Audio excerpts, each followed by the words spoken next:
Ito ay kwento ng isang magtatay at ang anak na solo lang. Simula bata pa lamang ay binubuli na siya ng mga taong nasa paligid niya dahil sa mahirap lamang sila.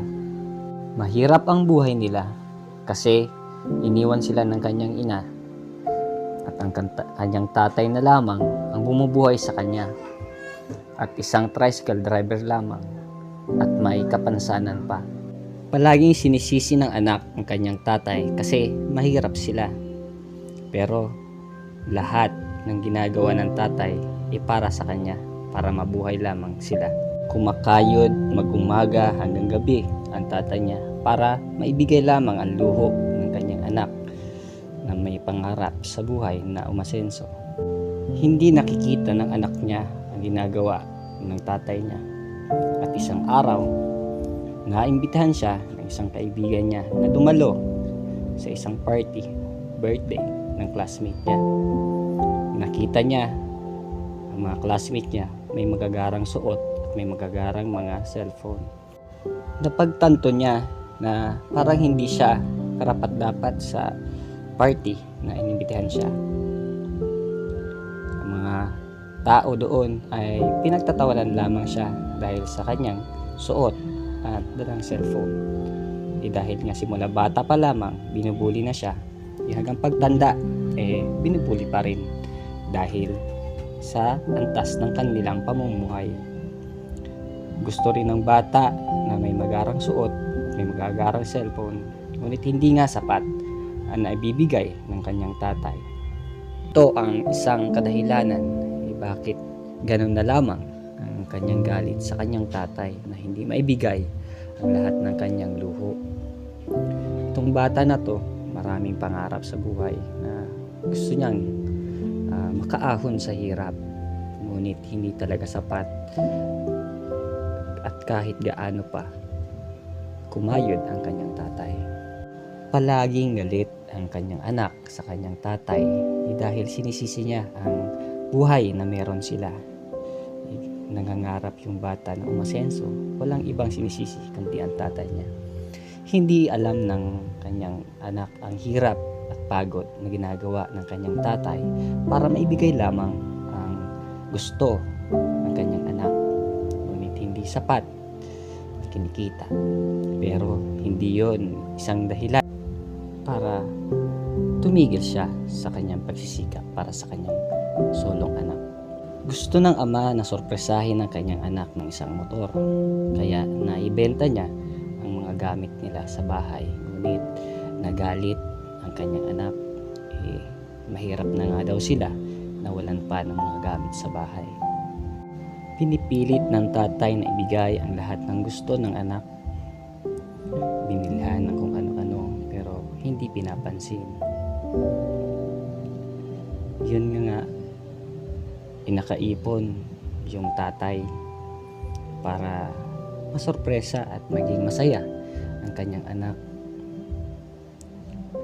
Pero nalulungkot ang kanyang tatay dahil kahit sa maliit na bagay, hindi napapansin ng anak ang ginagawa niya.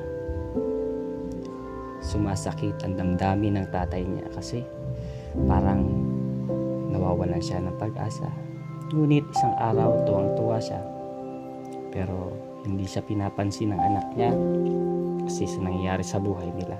Isang araw dumating na ang motor na para masorpresa ang kanyang anak. Tuwang-tuwa ang kanyang tatay dahil nakuha niya yung gusto niya para sa kanyang anak. Nagsulat ang tatay para malaman na gaano kamahal ang kanyang ama ang kanyang solong anak.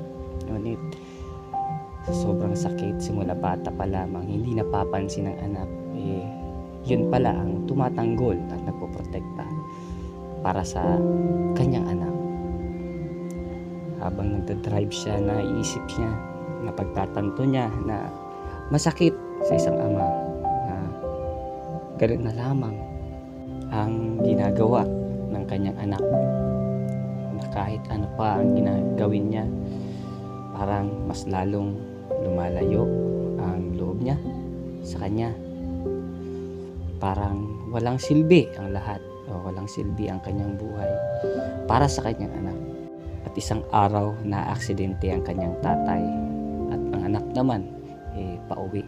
Napansin ng anak parang madaming tao at traffic. Tumingin siya, maraming nagsisigawan. Tumingin siya sa nadisgrasya, lumapit, at nang nakita niya ang kanyang tatay nakahandusay at wala ng buhay, lumuhod siya at napaiyak. Diyakap niya ng mahigpit.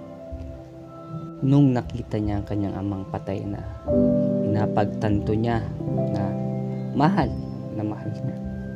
Yung time na yun, na-realize na mahal niya ang kanyang tatay.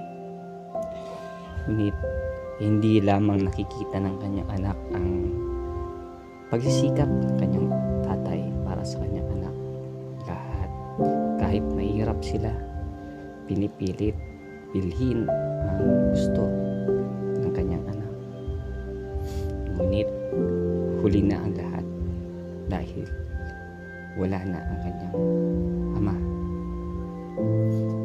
Ang pinangarap talagang bilhin ng kanyang tatay motor para sa kanyang anak, para pang service ng kanyang anak.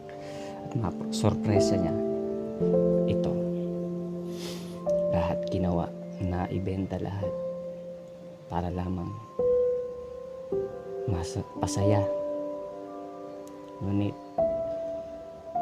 hindi inaasahan na gano'n na lamang ang nangyari sa kanyang tatay na pinaka mamahal. Kaya yung ama niya nagsulat ng liham na ang sabi, "Anak, mahal na mahal kita. Pasensya na kung hindi man sa lahat ng panahon at sa lahat ng oras na andyan ako sa iyo. Sana masorpresa ka sa regalo ko na motor na ito. Anak, mahal na mahal kita." Nagmamahal ang iyong amang lumpo na tricycle driver lamang. At tumulo ang luha ng anak ng sobra-sobra dahil pagtanto niya na mahal niya ang kanyang tatay. Minsan sa hirap ng buhay, hindi na natin napapansin o nabibigyan ng halaga ang ating mga mahal sa buhay, lalong-lalo na ang